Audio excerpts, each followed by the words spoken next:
Hi guys! Welcome to Alexa Plays Games presents Brawl for a Brawl Pass. I am your host, Alexa from Alexa Plays Games. Before we hop into the first match, I'm going to give you guys a quick rundown so everyone knows how everything worked and how future tournaments will go on my channel. First of all, our tournament was separated into two brackets. The winner of each bracket faced off for the Brawl Pass when all was said and done, but we did have an upper and lower bracket organized by the ever-goated Lemon. Our upper bracket was chock full of seasoned ranked or ladder warriors, while our lower bracket was made up of bold up-and-comers who also wanted to throw their hats into the ring. We chose this format because we wanted to give everyone a fighting chance at the finals and keep the matches as interesting as possible. We started out with the objective modes, Gem Grab, Brawl Ball, and Hot Zone before the finals, which were all in duels format. The objective modes were best 2 out of 3. After each round, players could choose to keep or change their brawlers. For the duels matches, it was just like every duel match. Players both picked 3 brawlers. The duel ended when one of the players didn't have any more brawlers to play after losing with all 3 brawlers.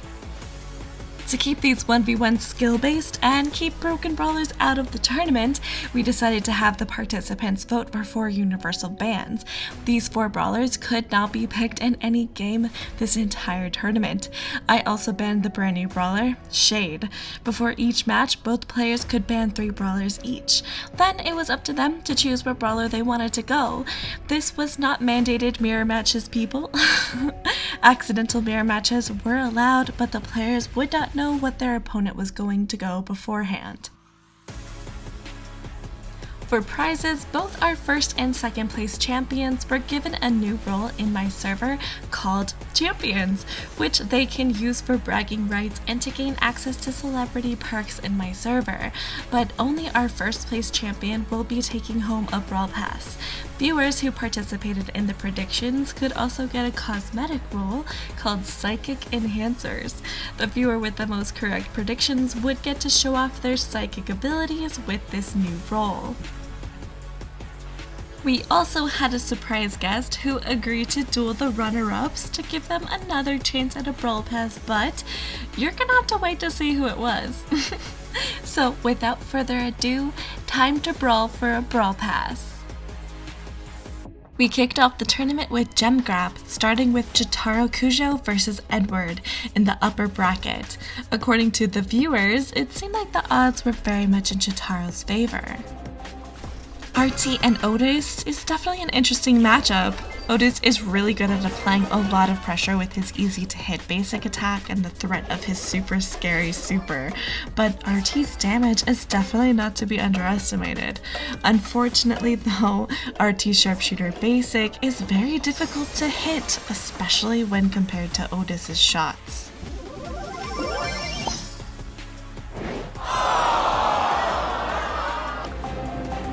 Pam versus Leon is not a matchup I expected to see, but my knight in shining armor Jojo does love his tanky mids. Pam is generally very underestimated by the Brawl community, but her gadget paired with the damage from her turret makes her a decent assassin counter.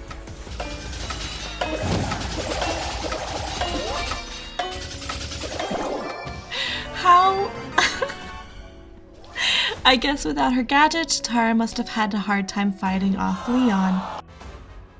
Meaning Edward will now advance to the next round to face Ramen. Next, we switch to the lower bracket with Lemon versus Killer. Viewers definitely had a lot of faith in my GOAT Lemon. With the universal bans, we tried to get all the broken brawlers, but somehow Kenji still slipped through quite a bit. A mistake Lemon definitely took advantage of.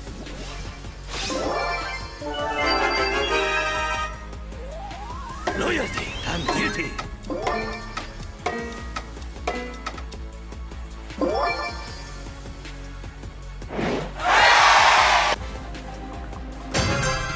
However, Killer learned from his mistakes and decided to take advantage of Max's speed to scoop up gems and complete the objective.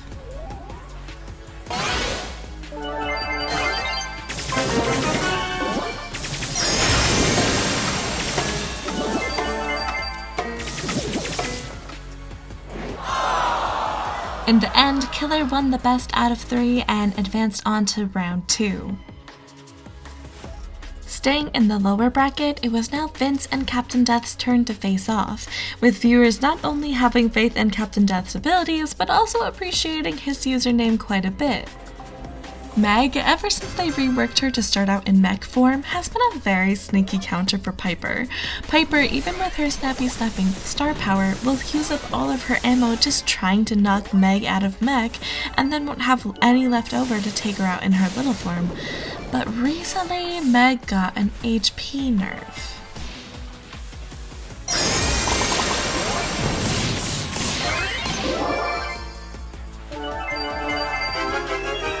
And that nerf has affected Meg quite a bit.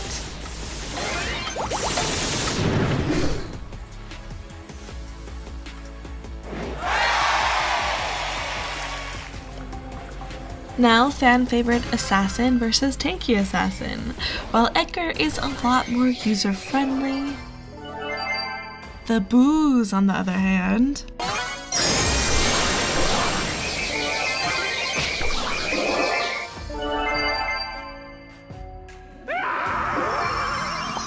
has much more rewarding mechanics when you have good timing, positioning, and game sense. While Vince played extremely well, Captain Death did win the best out of 3 and advanced on to the next round. Returning once more to the upper bracket, we have Joker versus Nene. Now, Joker had a match lined up for him in the lower bracket, but he cancelled, then came back asking for a match, any match. So that is how he ended up going up against Nene. Seems like a very fair and balanced matchup to me.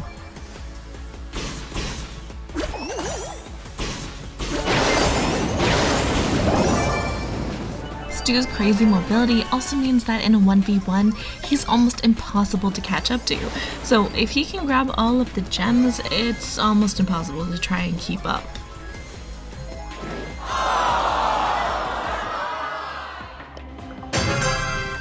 Seems like Joker decided he would like some speed of his own, but Nene was one step ahead of him, picking every tank and assassin specialist least favorite brawler, Nita. Yeah. Not much Kenji can do with a giant bear hunting him down. And hunting me down. Bruce, I'm not part of this 1v1.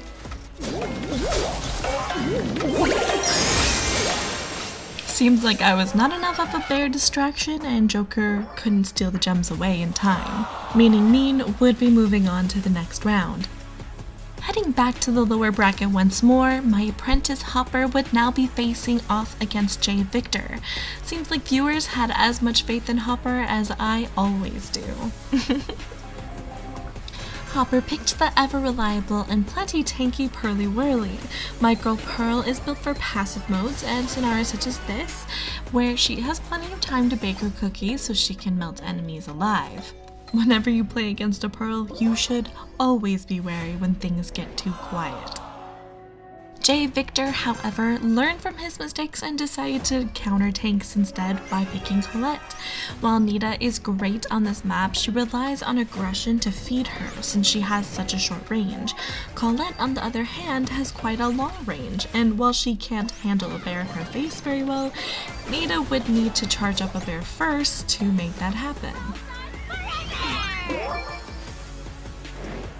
While Hopper played extremely well, JVictor won the best out of 3 and made it to the next round. Moving on to the next round, where players will now face off playing Brawl. Once again, we're starting off in the upper bracket with Edward versus Ramen. After how well Edward performed in the first round, it seems now viewers are jumping into his camp. Oh boy. The Frank versus the Melody. Now, if this was a 1v1 based on kills, unless Ramen is Jotaro, this would be a pretty impossible matchup for the Melody, but for these objective modes, players have to complete the objective. Both Melody and the Frank are objective brawlers, but in different ways.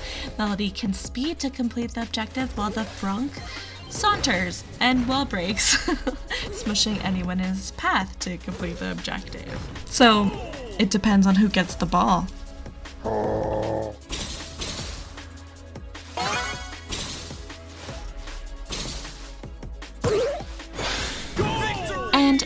Edward, who snatched the ball.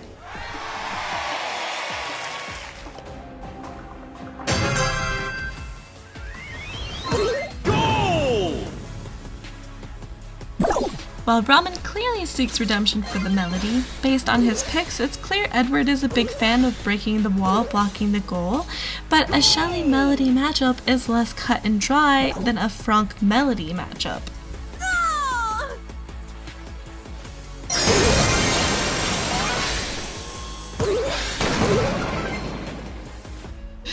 Ouch.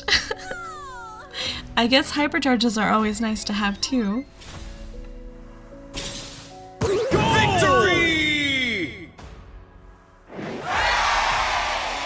While Ramen's melody is definitely formidable, Edward's objective brawlers have secured him the next round. Once again, we return to the lower bracket for the matchup between Moist Garp and Killer. Viewers had faith in Patient Zero of the Moist Zombie Apocalypse, which thankfully I have developed a vaccine for in my server. If you have been infected, make sure to join and I will be able to cure you. Am I surprised Moist Garp loves my Swamp Queen Willow? Actually, yeah, I am, but I'm here for it.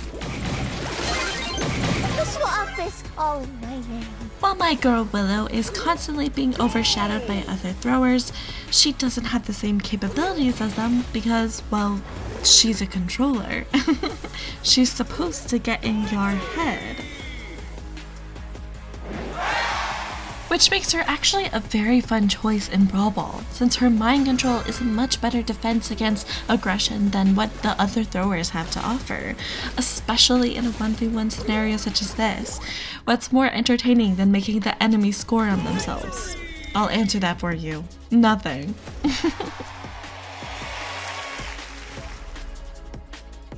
While Killer played well, Moist Garp's prowess on the Willow was too much for him to handle, so Moist would be advancing to the next round.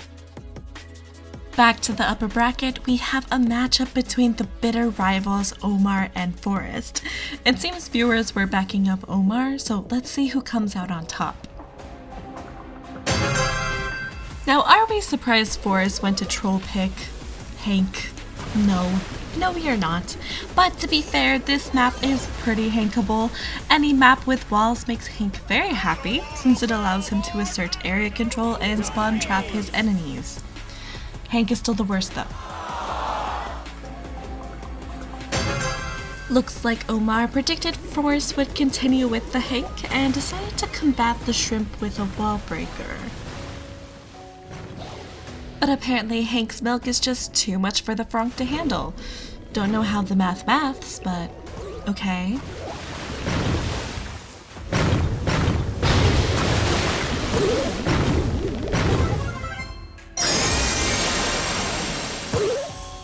At least Omar seems to have learned his lesson not to get too close to the milky shrimp and manages to charge up another hypercharge exceedingly fast.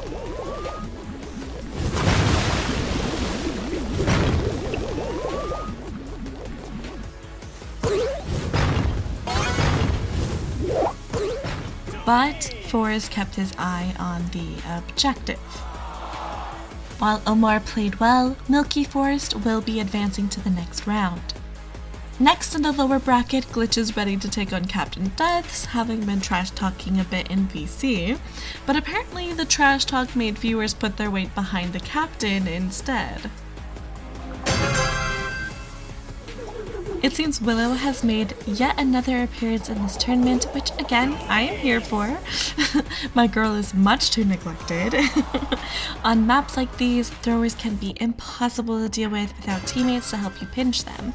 The walls in front of your spawn are just as much of a prison as protection for your goal, so Willow making yet another dominating appearance is no surprise to me. And while Glitch tried his best to deal with the Willow, the captain made it into the next round. Returning to the upper bracket, we have Remlover, also known as Azura Loves Kurumi, facing off against Jose, who apparently now loves Sunny, although that is subject to change, seeing as it seems to change every week now. According to viewers, the odds aren't in Rem's favor, although I knew this would be an interesting matchup. Killing tanks with a Melody is no small feat. Her basic does very little damage, but you also don't want to get too close to them playing the Melody since they will smush you. Even though most of her damage is in her musical notes, it's still highly ill-advised getting too close to a tank. So killing El Primo, especially an El Primo in the hands of Jose, is impressive work from Rem on the Melody. Still, Melody is an objective brawler. If Rem can make it to the goal, he could win without getting kills. Oh, so close. But unfortunately for Rem, Jose has a tendency to Jose on every tank. Now I know what you might be thinking. RT is a sharpshooter, not a tank. Think again, my friend. RT is a very unique brawler because he can be a sharpshooter if need be, but he can also be a tank, and a very powerful tank at that. Tank specialists like Jose love RT on open maps like this, where you're likely to meet a lot of sharpshooters. You can snipe them down, and then use RT's tank form to handle tanks and assassins. But playing RT is much harder than Jose makes it look. I swear. Though Rem's Melody is impressive indeed, he could not get past Jose's tanks, so Jose will be the one facing Nene in the next round. Back in the lower bracket, JVictor and SwagKat are ready to go, but it seems our viewers find the Melody main SwagKat a safer bet than JVictor in Brawl. Melody versus Tara is certainly an interesting matchup. While Tara's shadows can prevent Melody from charging up her super, she does still gain musical notes from them. And as we've seen many times this round, no brawler is as good as Melody at speeding down the length of the map to score.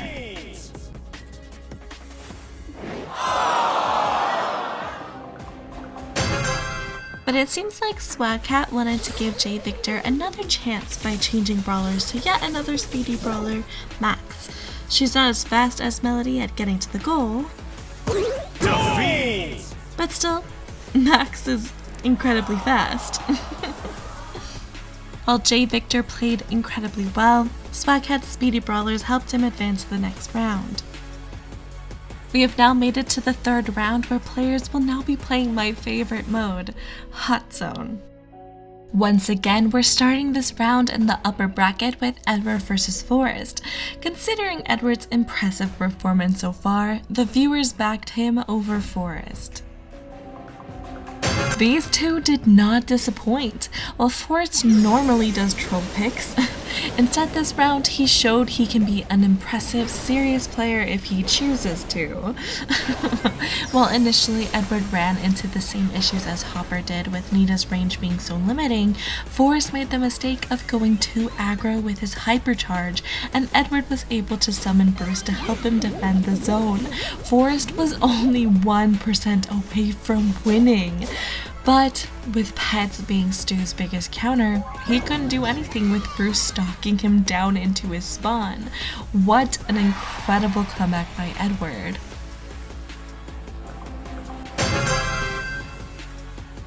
However, both players had incredibly intelligent drafts. This is how you know they're Masters players after all. Most players in lower ranks go squishy brawlers in Hot Zone like Tick, which drives me crazy. But the thing is about Hot Zone is you either want healing or tank. Forest went the tank route by playing a very intimidating Buster, while Edward went the healing route with a fertilizer spike. In the end though, tank beat healing.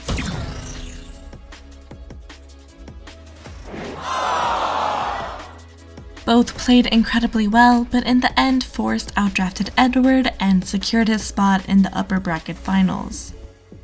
Returning once more to the lower bracket, we have Moist Garp versus Rikka. The predictions for this one is rather surprising, with the results being a perfect tie. Sam versus Cordelius. Now, Sam with his healing knuckles can be a very good choice in Hot Zone, but not against the Cord in a 1v1. While Cord doesn't seem like the obnoxious threat he used to be, he is still one of the best if not the best, shutdown brawler in the game. Any brawler that relies on their gadget or super, both in Sam's case, is helpless when sucked into the realm, which means for Sam, once Cord has a super, it's game over. So many kids!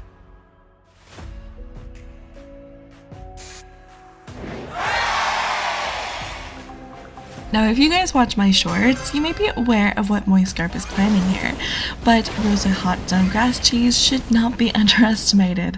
While Rosa is countered by any brawler who can break grass, and technically Stu could do just that, Stu, like most brawlers, relies on visibility to take down his targets. He can't be evasive to complete the objective, he has to get on the zone. But how can he do that when he can't see Rosa, and she has unlimited healing inside her grass on top of her tank?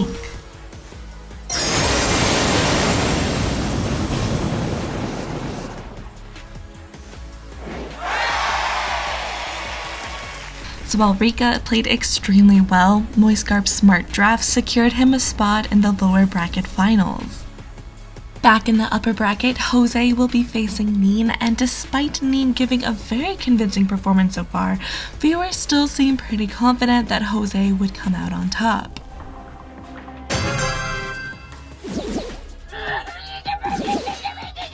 Yeah, I'd be nervous too, Nene. Now, while Cordelius easily handles brawlers who need their supers and gadgets, Frank, on the other hand, really just needs his basic attack to deal with Cordelius. Despite Nene's efforts, dancing in and out of range, giving Jose kisses, he realizes there's nothing he can do into a Frank as a Cordelius 1v1.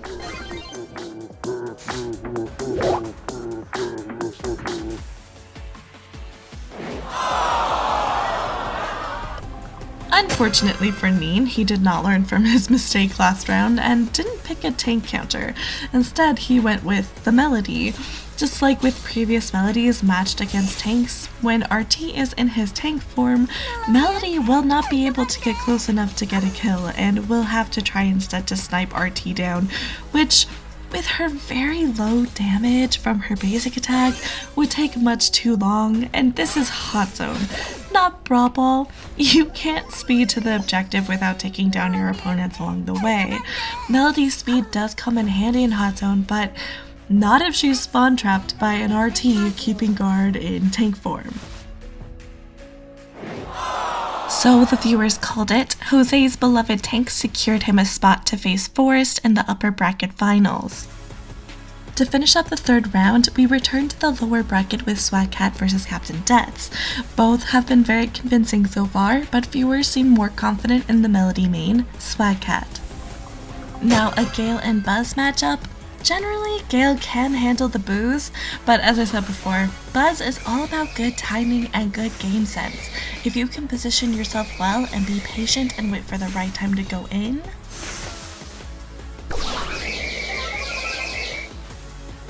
the booze is gonna booze.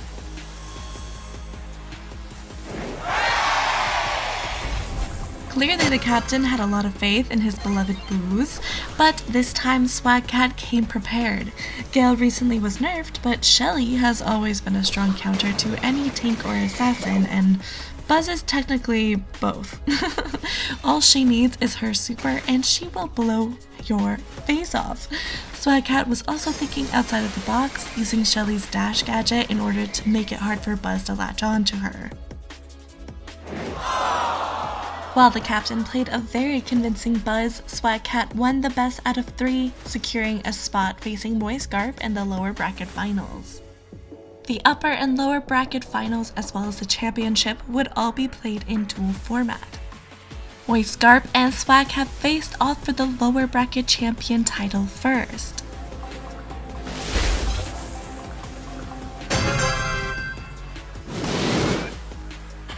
Wow, so much heat! As Amber, you don't want to be at max range against a Piper, but once Amber has juked into range,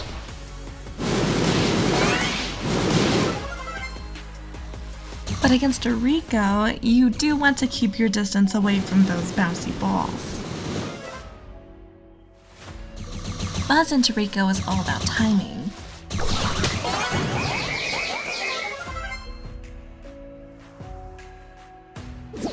And unfortunately for SwagKat, Pearly relies on her super to deal with aggression.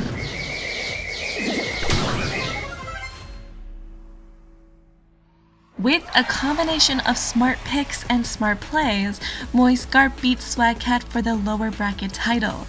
Congratulations, Moist Garp, you are now a champion. From here, he will face the upper bracket champion for a chance at a Brawl Pass. But first, Jose and Forest need to face off to determine who gets the title of upper bracket champion. Although it seems Forest decided to start off with a Chuck troll pick. Either that means he's extremely confident in his next picks, or he's not confident at all. Why walk into the Poison Forest? You don't even have your super for next round. It seems Forest was thinking by going the Primo, he could counter Jose's tanks, but I guess he didn't account for Jose playing anything tanky, and Pearl is pretty tanky.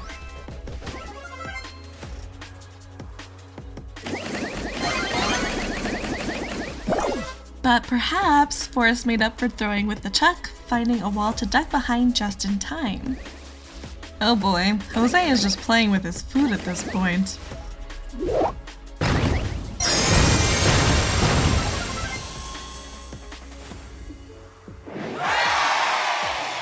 Rather convincingly, Jose claimed the upper bracket champion title. Congratulations, Jose, on becoming a champion and moving on to the championship. But before we get to the championship, here are some clips of our surprise guest second, well, being the best. Melody versus Angelo. Generally, Melody could beat an Angelo in 3v3, but she needs to charge up her super.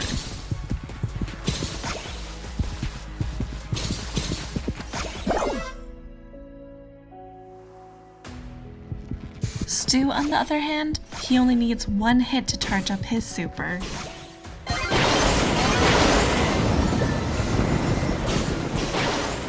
That's honestly the first time I've seen second spam a spray that's not the Zeta spray.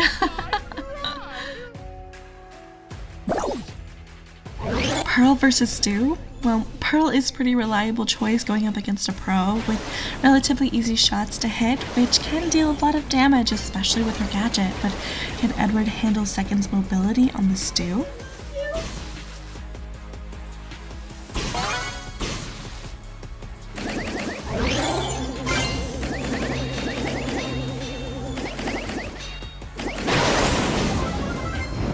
Oh my god, hold on, can we replay that?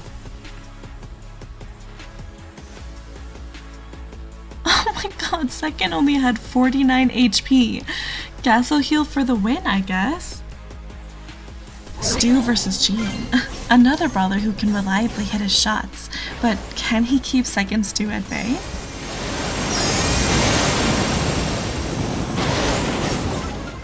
I guess Stu wins the Battle of the Hypercharges, and so does second. Well played though, Edward. Very well played. Oh my god, Forrest is doing the Chuck trolling thing again. At least this time he kept his super. Ash into Stu. Well, if Ash has enough rage, Forrest just might stand a chance.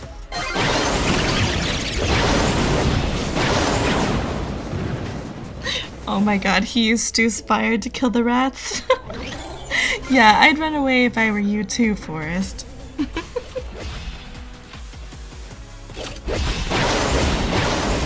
Oof.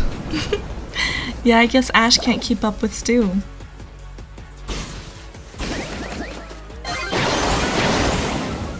Oh, I guess Pearl is now over too when it comes to second Stu.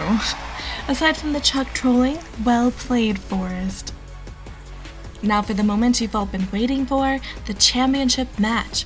Who will be taking home the Brawl Pass, Jose or Moist Garp? Unfortunately for Moist Garp, both Nani and Nita couldn't withstand RT's damage and range for long.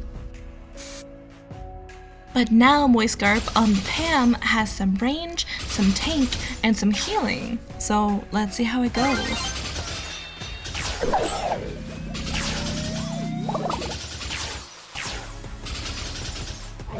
So close, but Jose got away.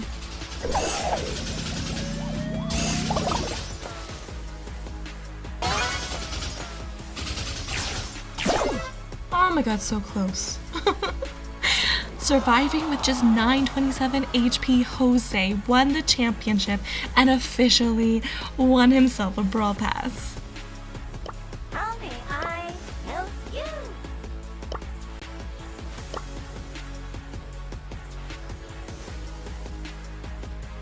A big thank you to Lemon and Hopper for being so goated and helping me out with the organization of this tournament.